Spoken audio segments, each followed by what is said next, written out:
For the past 2 years, I've been working on a model rocket that can hover. Let's look at the difference between a regular model rocket and the one I've been making.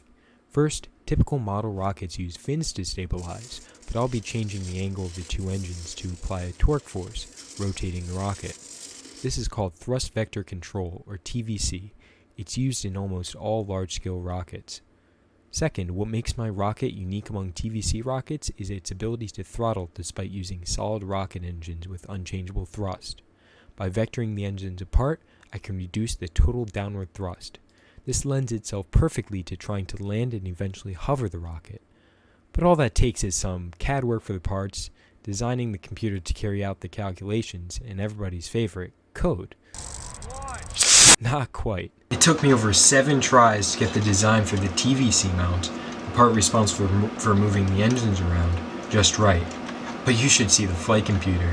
That was far more complex of a problem because when I started I had no experience with electrical engineering. Version 1, short circuit during testing, didn't work. Version 2, problem with MOSFETs led to engines not being ignited, didn't work. Version 3, error in printed circuit board design, didn't work.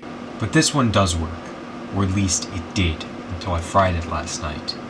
But when I set a launch date, I intend on keeping it, so I built a replacement. It may not be as pretty, but it'll get the job done. Let's go launch. 1.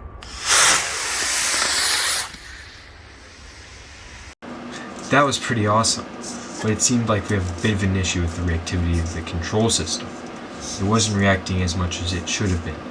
But all data is good data, so I'll just have to fix it, fly it again, and get closer to a straight flight. Then I can worry about landing it.